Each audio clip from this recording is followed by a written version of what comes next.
Allah, Allah, Allah. Assalamualaikum Ya warahmatullahi wabarakatuh. Allah.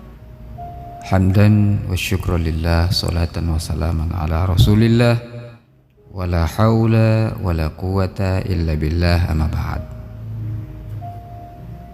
Kita bersyukur kepada Allah dengan mengucapkan hamdan yuwafi ni'amahu wa yukafi'u mazidah. Segala puji bagi Allah atas segala nikmat, curahan karunia, hidayah, keislaman, keimanan, ibadah kita yang terpelihara olehnya, dan segala langkah kita yang dituntun untuk senantiasa taat kepadanya. Itulah seutama-utama yang harus kita syukuri, karena sesungguhnya bisa bersyukur itu lebih nikmat dari pemberian atas nikmat itu sendiri. Kita tentunya senantiasa bersolawat kepada Rasulullah SAW atas segala keberkahan yang sampai kepada beliaulah, maka kita senantiasa menjadi orang yang mengenal apa itu cahaya Islam. Semoga pula kepada keluarganya, sahabatnya, insya Allah sampai kepada kita sekalian. Hari ini tepatnya kita akan membahas lagi atau meneruskan materi kita, yakni berdasarkan kebutuhan pertanyaan yang dilontarkan oleh salah seorang penanya. Bagaimana hukumnya menambahkan nama suami pada nama di belakang nama istri? Pertanyaan ini banyak muncul di majelis, ya. Maka hari ini kita akan memberikan pembahasannya melalui dalil-dalil yang dapat kita ungkapkan. Kita tahu bersama bahwa memang tradisi Indonesia sendiri, ya, tradisi di negara kita ini, di masyarakat kita ini sudah lumrah. Kita mendengar ada nama seorang istri itu ditambahkan nama daripada suaminya. Tentu kita tidak bisa mengklaim secara mutlak ini haram atau tidak sebelum kita melihat dulu bagaimana penjelasan ulama, apakah ada khilafiyah di situ tentang bagaimana hukumnya. Memang kalau melihat tradisi budaya barat, mereka itu kerap menggunakan nama daripada sang suami sebagai nama belakang istri. Ya, kita beri contoh yang sangat terkenal itu seperti ya Michelle Obama, ya, istri daripada Obama, Hillary Clinton, dan masih banyak lagi. Nah, ini kemudian di Indonesia banyak ditiru juga, atau mungkin tidak ditiru tapi datang dari sebuah kebutuhan secara spesifik sehingga mereka menamainya dengan nama suami di belakang istri itu. Nah, bagaimana kita melihat dari sudut pandang syariah terhadap hal ini? Ulama-ulama Timur Tengah dan mayoritas ulama kontemporer lainnya banyak yang mengharamkan model penamaan ala barat seperti hal ini. Seorang istri, dia tetap harus memakai nama ayahnya di belakang namanya, bukan daripada nama suaminya. Nah, ini mereka berdalil dengan ayat Al-Qur'an, ya, yang mana dijelaskan dalam surah Al-Ahzab ayat 5. Panggillah mereka anak-anak angkat itu dengan memakai nama bapak-bapak mereka. Kalau kita lihat asbabun nuzul atau latar belakang turunnya ayat tersebut, ini dikarenakan Nabi SAW memungut seorang anak angkat yang karena sayangnya beliau SAW kepada Zaid, sang anak angkat ini kemudian sering dipanggil Zaid Muhammad atau Zaid bin Muhammad oleh orang-orang sekitarnya.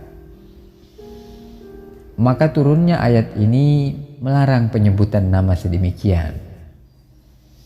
Akhirnya Zaid dipanggil dengan Zaid bin Harisah, yaitu nama daripada ayahnya, ayah kandungnya.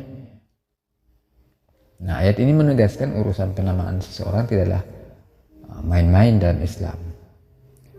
Jika anak angkat saja itu dilarang memakaikan nama ayah, ya, menamakan nama ayah angkatnya sebagai nama belakang. Nah, apalagi seorang istri yang memakai nama belakang daripada nama suaminya. Jelas ini oleh sebagian besar ulama mengharamkan secara mutlak. Misalnya Markas Arab Saudi dalam keluaran fatwanya itu menyebutkan, mencantumkan nama belakang istri dengan nama suami di belakang itu tidak diperbolehkan. Demikian juga dengan nama orang lain selain dari ayah kandungnya sendiri. Jika ada anak yang lahir di luar nikah atau hasil perzinahan, maka cukup dipakaikan nama belakang dari nama ibunya. Tradisi penamaan orang Arab sebenarnya bersumber dari Al-Quran itu sendiri.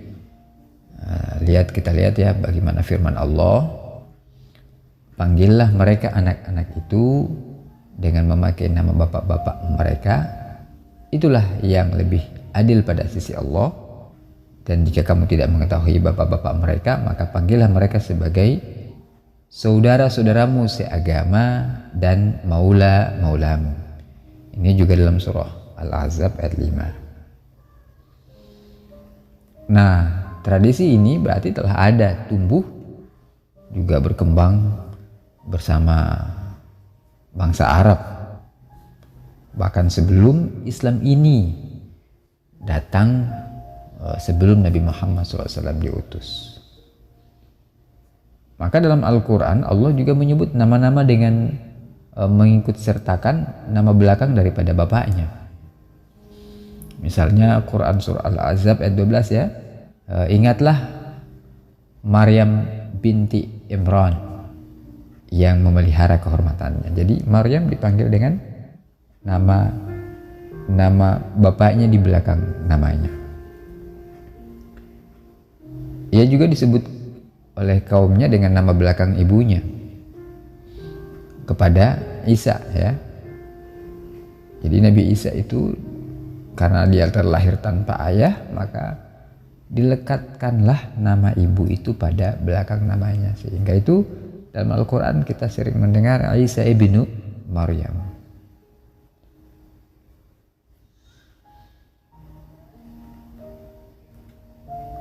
Nah, lalu bagaimana dengan tradisi penggunaan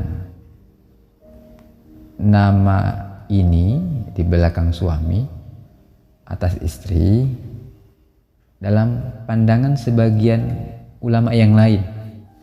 Karena secara mayoritas kita melihat memang mengharamkan secara tegas. Untuk di Indonesia sendiri, kalau kita membuka penjelasannya seorang ulama besar seperti Buya Yahya, kemudian Ustadz Abdus Somad, itu memberikan secara ketegasan larangan. Namun kalau kita melihat pandangan daripada ulama-ulama yang lain, ada pandangan yang juga sedikit berbeda. Misalnya dengan hadis laisa min rajulin adda'a li ghairi abih wa huwa ya'lamuhu illa kafar. Artinya orang yang mengaku keturunan dari orang yang bukan ayahnya sendiri sedang dia mengetahuinya maka dia telah kafir. Bahkan dalam riwayat Bukhari dan Abu Daud dijelaskan fal jannatu alaihi haramun man da'a li ghairi abihi wa huwa ya'lamu. Siapa yang mengaku keturunan dari orang yang bukan ayahnya sedang dia tahu maka haram surga baginya. Memahami dua hadis di atas, ya kita tidak lantas secara hanya melihat saja fatwa yang pertama dijelaskan tadi. Ada penjelasan ulama yang lain yang harus juga kita pertimbangkan. Contohnya Kiai Haji Ali Mustafa Ya'qub ya. Beliau mengutip pendapatnya Ibnu Hajar Al-Asqalani yang mengatakan bahwa dalam memahami sebuah hadis seseorang harus mengetahui ada namanya hadis tentang illat, ada nas, ada juga misalnya hadis ditinjau dari segi al-geografi atau geografinya, hadis ditinjau dari istimbatnya dan sebagainya. Maka hadis di atas tentu ada illatnya juga, termasuk untuk agar kita sampai kepada pemahaman yang lebih sempurna.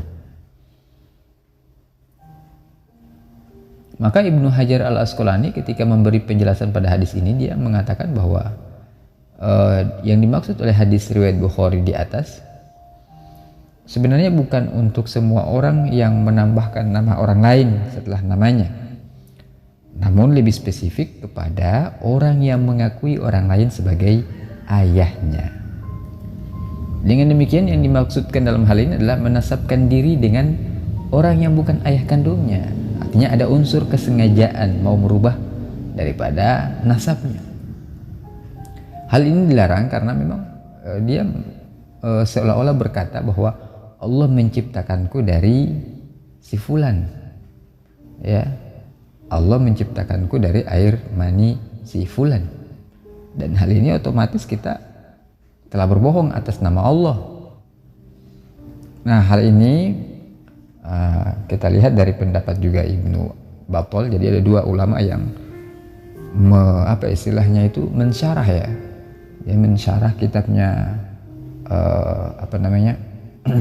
kitab hadis,